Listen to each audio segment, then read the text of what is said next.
Hey, this is Yonko Duo. I'm Chris, And I'm Matt. and today we're discussing chapter 1066, The Will of Ohara. And oh man, do we get a lot of information during this chapter. We get to talk about 900 years ago. We get to see some of Robin's reactions to things that I never thought were going to be brought up here. We get to go over exactly Vegapunk's relationship with Dragon, and we finally get to see the man, the myth, the legend himself, Vegapunk. But Matt, let's start from the top. And how about you kick us off here with the cover story with the Germa double six? Yes, Chris. Okay, so we finally are at the end of the Germa Double Six story, the the family story. I mean, they're back at their homeland. Everyone's rescued. Uh, there was the kidnapping of Pudding. I think that's the biggest part, entire family story. Hmm. Um, the dynamic between Judge and Caesar, that sounds very interesting, but I want to at least get a couple cover stories of the two of them bickering or maybe discovering something. Hmm. Because other than that dynamic, I gotta say this cover story, we got that. The Aokiji backstory with him and the Warp guy. Van Uh, Auger. Van Auger. Mhm. Thank you. I Solid, but not my favorite cover story. What Matt, about you? overall, I'll agree with you there. I did like seeing Katakuri and Oven. I thought it was smart how Caesar used his hallucination gas to get by them.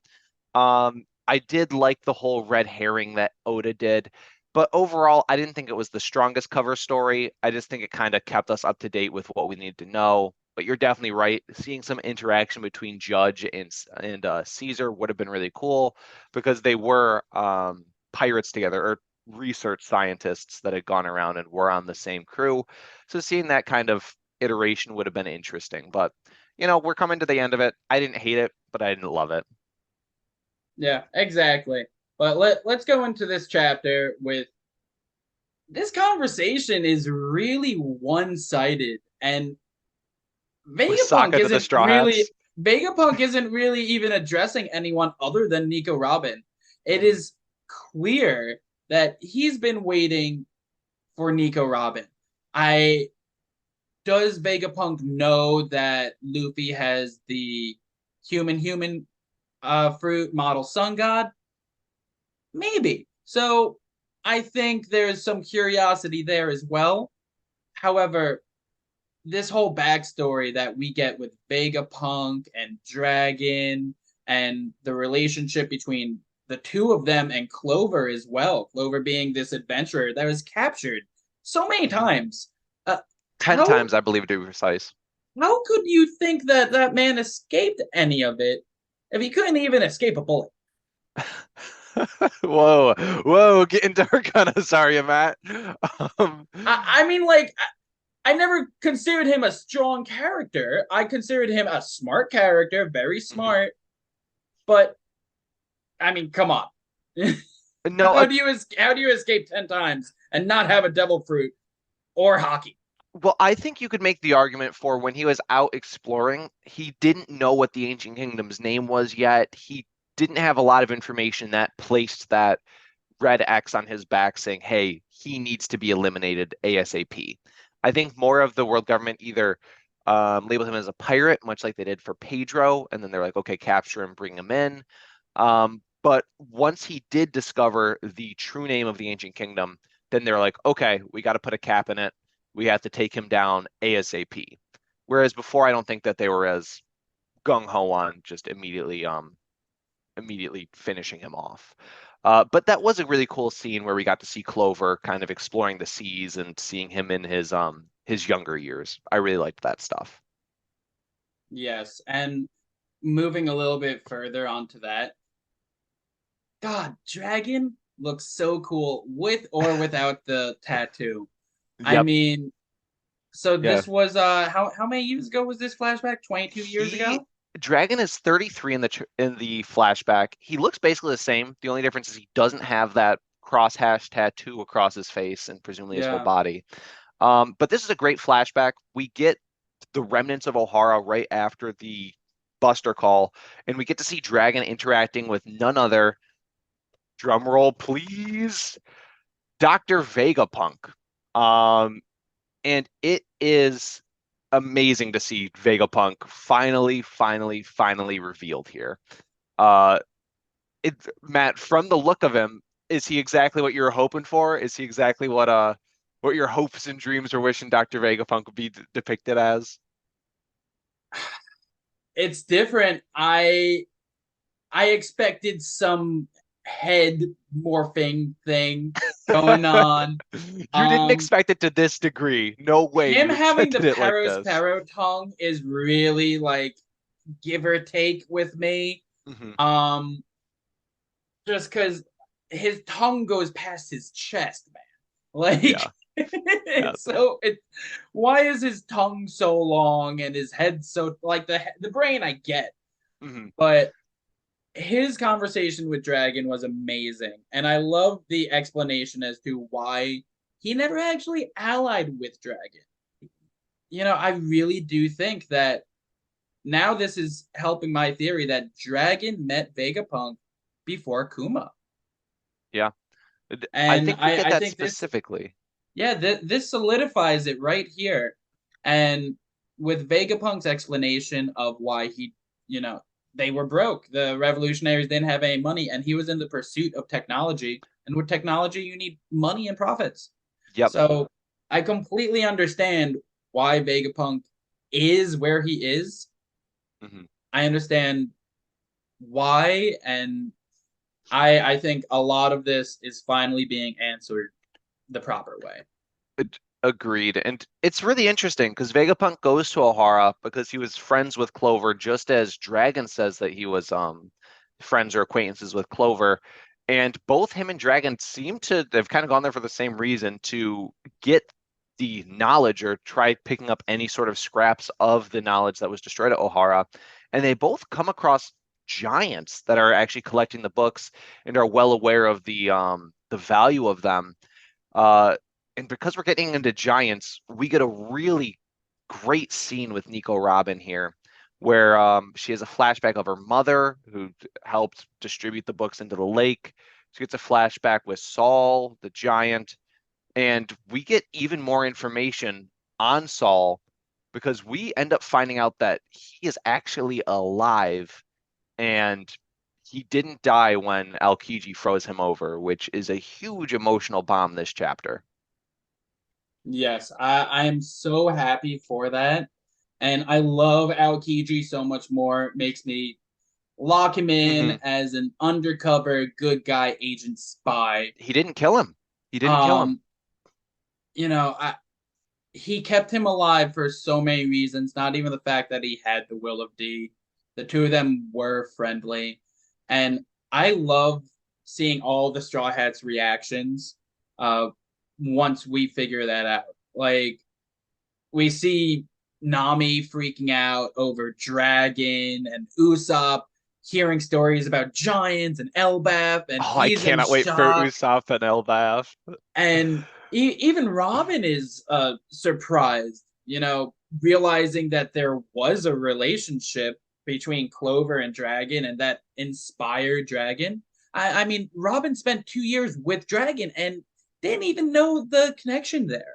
Yeah. And Dragon knew the connection. It didn't benefit him to relay it to Robin. Hmm. So I thought that was amazing through and through. And the fact that Saul is confirmed to be the man marked by flames. Wow. Oh my goodness. Wow. Yo, I didn't even piece that together. So you believe that he is the one that's marked by flames? Because I thought it was more of like Yes, ice that had damaged him rather than flames. absolutely. He was getting bombarded alive by those cannon fire right before Aokiji froze him. So if the Wow. cannon fire didn't scar him, I'm sure being frozen and then being de-thawed Wow. rapidly could cause frostbite to the point of a burn. Yo, I entirely agree. I didn't even consider that. Man, okay. Saul just shot up to definitely top two slots for who the man marked by flames could be. Man, Oh, that I'm is a putting him at great number one, dude. I'm number. putting him at number one. He Yeah, has I to might be. put him in that number one slot Now, too. now, why does Kid know about his existence? Like, why does Kid and Law know about him? They've never met him. It didn't seem like they met him, No, it didn't. but I think both of them knew about him because it says, he's been hiding in secret, which is why Kid and Law don't know that much about him. I'm sure he's hiding out on Elbaf, Yeah. and the other giants are hiding him, and he has the will of D, man. He is actively going to be a major member of this revolution that's taking place. I mean, Hmm. I'm going as far enough to say he is a direct descendant of Joy Boy himself. Luffy has Joy Boy's devil fruit, but Saul is literally Joy The Boy's great ancestor. grandson of, yeah. Yeah, Well, they're giants, so maybe even just grandson. yeah. Um, Man, I love that theory. So you believe that Saul is currently awaiting the straw, well, I shouldn't even say awaiting the Straw Hats, but waiting in Elbaf, and when the Straw Hats do arrive, they're going to meet the man marked by flames. With that, Matt, and really quick, and I don't want to get too deep into this, do you believe that they're going to run into Eustace Kid in Elbaf then, if he's also looking for the man marked by flames? I think so. I mean, uh, I think Law's story is going on a whole nother path now. Whether or not if he is or not captured by Blackbeard, who knows? But they're going to be taking some serious casualties either side, and I think that's an opportunity the world government is going to take advantage of eventually. Hmm. Once see whoever comes out on top. Uh, as for a Kid, I think it's going to be another Wano scenario where a Kid got to Elbaf first, and then the Straw Hats show up. Do you think it's going to be captured again? They're going to have to save his ass? Oh no, I don't think he's going to be captured. I think Kid has some connection or some type of relationship with Elbaf. I'm Mhm. not really sure what it is, but I mean, Kid is actively pursuing the road poneglyphs for a reason. Yeah. The Straw Hats saw the road poneglyph and were lucky enough to have people explain to them what is this red poneglyph and how to utilize it. Hmm. Who's to say Kid didn't meet a giant that had the knowledge, who may or may not be Saul, and explain to him the road poneglyphs? Because why else would he know to be collecting them? Interesting. No, I am on board with that theory. That really knocked that knocked my socks off there, Matt. Like I didn't even consider Saul being the man marked by flames.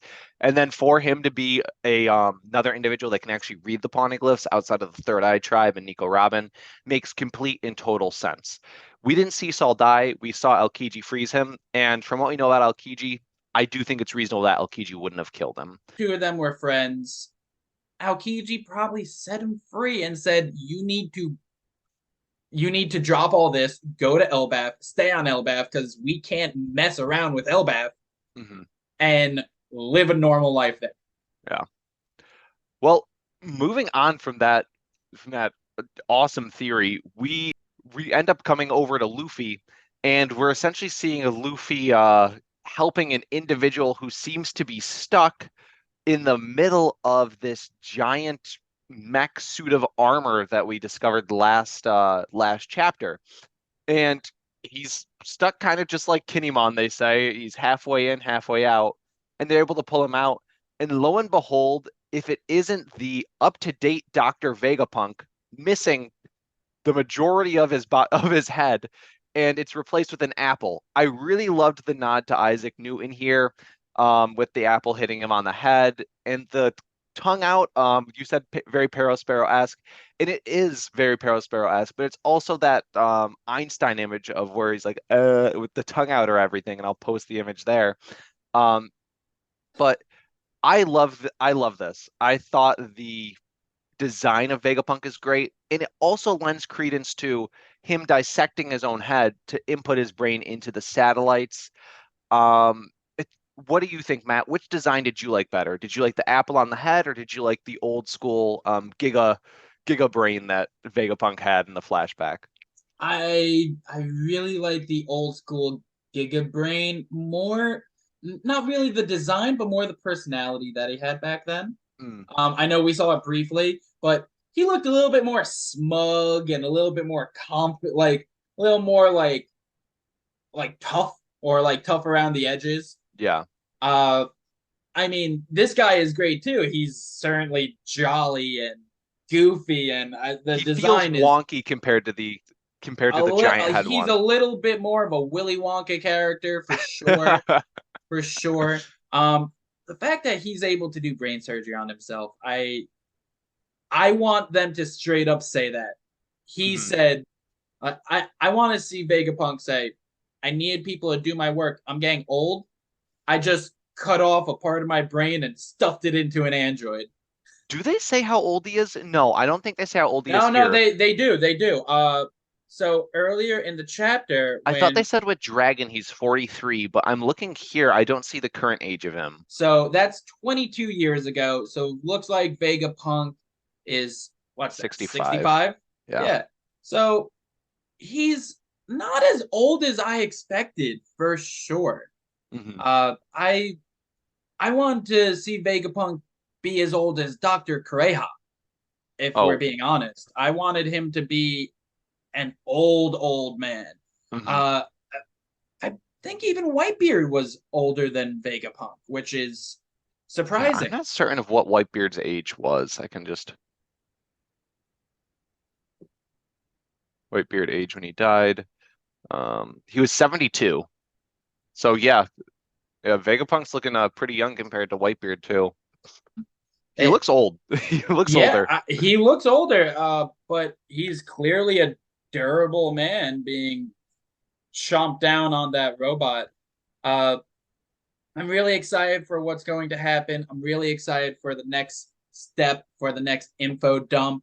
I Hmm. believe Shaka is going to show the Straw Hats what devil fruits really are at this point. Or Yes. perhaps Vegapunk will just explain it straight up to Luffy. Or Hmm. some info dump on the Sun God fruit that Luffy doesn't even know is the Sun God fruit. Um, what all those theories, I'm so excited. One of those two things are going to be explained in the next chapter. Uh, but with that, I don't have anything else to say. What about Yeah. you, my man? More information on the Void Century. Keep bringing that on because I want as much as we can get, especially on Egghead. I feel like if there's a place for this, it is right here and now. And I'm also really looking forward to the iteration between Bonnie and Vegapunk because he knows that she hates him, and I feel like he's going to drop a lot of information or at least give her the saved Kuma memory card for her to save her dad. Um, but yeah, we have a lot of interesting stuff coming up in this next chapter here. A lot of different angles, a lot of different angles, and a lot of different theories. Uh, but until then, this has been the Yonko Duo podcast. I've been Matt. And I've been Chris, Take signing care, out. everyone.